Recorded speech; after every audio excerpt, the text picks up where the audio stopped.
reasons. My name is Dhananjay Naik, and I look after the business development initiative for Nokia Life Tools here in India. Well, the topic today is conversion to mHealth, and what is Nokia doing for this? Let's start with the definition of mHealth. What do a lot of people have to say about what mHealth is all about? Well, some of them use it as a term used for practice of medicine and public health supported by mobile devices. Some say it's mHealth is a leverage for mobile, the newest and the most mass media to improve health. We all know the penetration level for mobile in all the emerging markets now. We go to some mind-boggling numbers as far as India is concerned. Some say 900 million, some say more than that. So as far as Nokia is concerned, mHealth is all about using mobility as a tool to leverage or rather to spread awareness. Using this tool to disseminate preventive health information. So that's what mHealth is as far as Nokia is concerned. How has it evolved? How has the health information evolved from time now? It all started with, let's say, the family physician. Well, what I'll take you through right now is some of the positives and negatives about all the various mediums that have come into play as far as the evolution of health information is concerned. So it's all started, let's say, with the family physician. Positive being that you trust the source, interactive in nature, but you know it can be a constraint on time. And government and NGOs, while the trust factor is there, scale is always an issue, and it always has lack of personalization. Talk about print and some allied media. Well, the reach is there. You know, it can reach out to a large number of people, but then at the end of the day, the cost involved. It's not cost effective. Again, lack of personalization. Same goes for electronic media. Perhaps the reach is wonderful, but then lack of personalization also over there, and the user attention to this entire thing is perhaps much more smaller than the other mediums available. E-health, personalized, interactive, but we know the lack of infrastructure that is there, we know the cost involved, and we also don't know the reach due to various factors. Literacy could be one of them. All comes to mHealth now. So you have the reach due to mobile penetration, it's personalized, it's interactive. There could be some elements of cost which may be involved, which could perhaps act as a deterrent at time, the discoverability element, and also a lack of a very robust ecosystem partnership in place.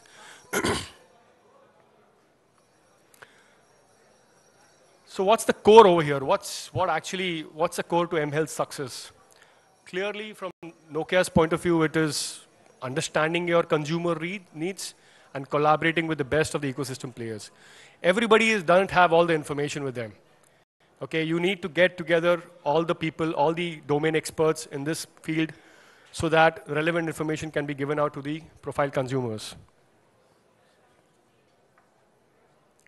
Like I mentioned, understanding consumer needs, information that is given out should be relevant to them. You have to be very, very clear on that. The hardware, the devices which are used to disseminate this information should be user-friendly. They should be affordable. The application and the application should be, very, very user-friendly in nature. It should be available for everybody, which means the pipe which is there via the operators should be there to carry this information. The ecosystem collaboration, like I mentioned, is one of the cornerstones for these services, so it has to be there in place. Regulation, whatever we do have to be within the framework of the regulatory body. And at the end of the day, it should be sustainable. When I mean sustainable, it should be cost effective. It should be, because that's what, in the end of the day, will ensure the longevity of the service. Cost effective for the consumer, and cost effective from the point of view of running a business too.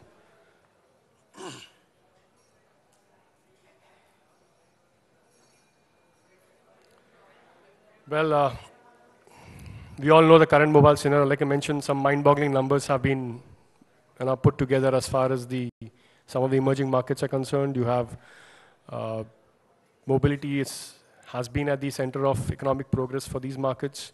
High penetration, both for rural and urban. The user adoption for voice and SMS is there. So at the end of the day, you have to actually walk through the consumer to the entire journey over here. You have to induce behavior within the consumers to see to it that they start accessing information via this medium. It's best hours with consumers and ML linguists walking hand in hand. So, you actually have to take them through this entire journey. At the end of the day, everything needs to sort of boil down to some actionable information, which can make a difference. So, what is this actionable information? It should be information which is easily accessible, information which is relevant to oneself, information which is relevant to your family and friends, which can be shared. It should be personalized. It should be local in nature. So when I mean local, I mean geography is one thing, but other than that, there are a lot many things that can be relevant only to that particular context. And at the end of the day, it should be trustworthy, reliable enough. So what is Nokia Life Tools doing? Well, it's an application which is targeted at consumers for the emerging market. The services which is there in Nokia Life Tools comprises services on health, agriculture, education. It's a service which is available to the consumer in his own local language. In India, you have it available in about 11 different regional languages. It's got a very easy to use graphical interface. No hassles with downloads because it gets pre-burnt on the device and is given out. Just to spend a moment over here when I'm in user interface, just to give an example. Let's say the agri service. When we were doing our consumer research with some of the farmers in rural India, we asked them, how would you like to access this information? For example, mandi prices. They actually told us that when they visit these mandis, they actually see the market prices on a notice board in a tabular form. So that's what we did. At the end of the day, I mean, you have to give out this information which the consumer is used to receiving it in. So the mandi prices are given out in a tabular form on your phone and in his local language. He doesn't have the hassle to download this. It comes pre-burnt with all the devices, right from your entry-level devices to devices costing about 6,000-7,000 rupees, Indian rupees.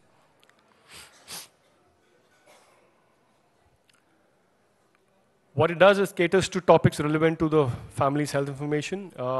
It's a global service which runs across some of the important emerging markets, like I mentioned, specifically targeted on services related to mother and child, pregnancy advice, health and fitness topics.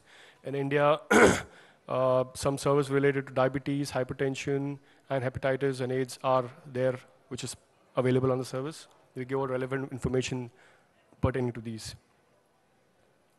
It also addresses, basically what it does is addresses preventable issues at the end of the day, which actually leads to a lot of cost saving. So it actually sort of covers the entire life cycle of, right from pregnancy to infancy, your early age diseases, productive related issues, and old age. Just to take you guys through the entire life cycle, I said, actionable based information. Infancy-related information like growth needs or immunization. It has early childhood-related information, your middle age, old age, pregnancy. Like I mentioned earlier, at the end of the day, you need to have a robust ecosystem partnership in place. And that's what Nokia Life Tools is all about. Some of the partnerships that we have across the clusters, India specifically, we've tied up with the Public Health Foundation, Kid and Parent, Dr. NDTV, Arogya World, one of the leading NGOs.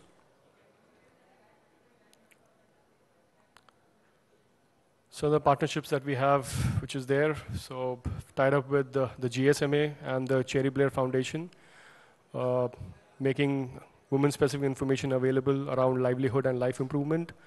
In Indonesia, we've tied up with Mercy Corps. And like I mentioned, in India, there was a recent tab with Arogya World. Clearly, this was about disseminating diabetes-related information to approximately 1 million Indians. Like we know, diabetes is India is the diabetic capital of the world, so this has been a very good initiative for us. So like I mentioned, the core and how does Nokia Life Tool sort of address them. So when I spoke about understanding consumer needs, so this is clearly based on the ongoing research that we do with all our consumer base. I gave you an example of agriculture. The same has been applied to all our healthcare related topics, and the information is clearly relevant for them. Uh, the hardware, like I mentioned, it's available on all entry-level Nokia devices, so it's affordable in that sense to the consumer. Uh, there's no hassle of downloading this application onto the phone. It comes pre-embedded. It's available through all the service providers currently there in India. We have about 20 plus ecosystem partners in place across the clusters, complete compliance to all the guidelines that is there. And at the end of the day, like we said, we've kept it very cost effective so that we are in there for the long term. Thank you. Any questions? One of the things I promised the speakers since we started early that we will give them chance for one or two questions at the end if they have. So this open for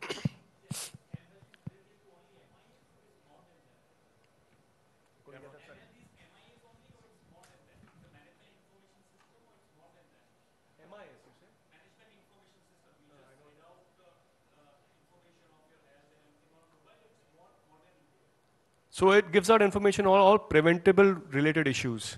So for example, let's say pregnancy. So the subscriber actually inputs a lot of information. Based on that input, relevant information is pushed out. Give you an example, let's say, you might be a subscriber, gentleman sitting beside you will be a subscriber. The inputs received, the information that is pushed out to you will be very much different from what it's being pushed out to the other person. So it's very, very relevant and local in that nature.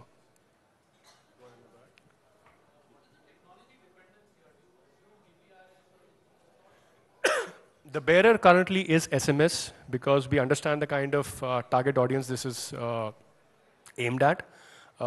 There is capability to move on to GPRS also. So we are very, very practical in that nature.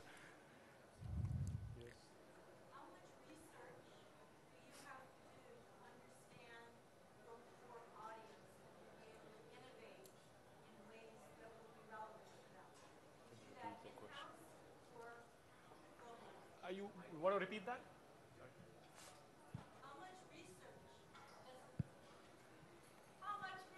Okay.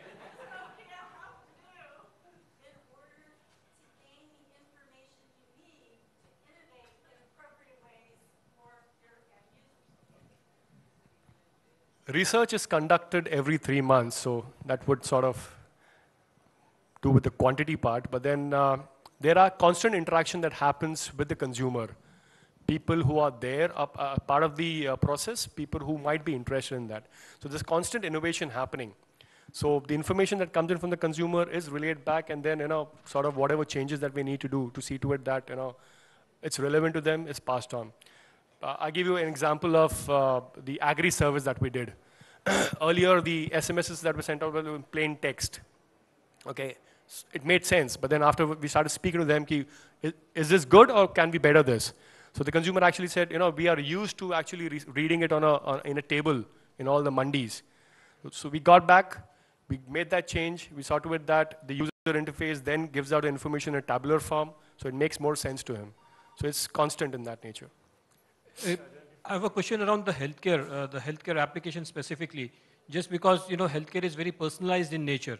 So, if a customer has sent across his profile, etc., and you are pushing across some messages or some information to him, is his details looked at by somebody, some of your partners, etc., before the messages are pushed, or are the messages or the information which is pushed is basically generic in nature?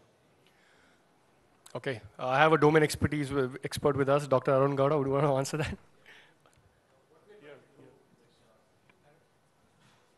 This is my colleague, Dr. Arun Gowda, so he's a domain expert in that sense. Okay. So what we're doing in terms of data privacy is we don't share these profiles with the partners as such, but we have these profiles, general profiles as to what different profiles we can collect. So there are 4 different age groups, gender, which is relevant, and for pregnancy, it's expected date of delivery or last menstrual period. So based on that, the content is ready. So if you say how customized it is for for an individual, it's not. It's about mass customization. So if there are 100,000 pregnancy users in the country, each one would receive the same message if they are in a particular week of pregnancy. It's mass customization, so to speak. It's not customized to, it's not gene therapy. It's not that customized. Okay, last question, then we have One more question. Now, basically, you had explained about text. What about images like X-ray, ECG? I'm an eye doctor, so fundus images, slit lamp images, can it be transferred? Because that will be useful for for diagnosis.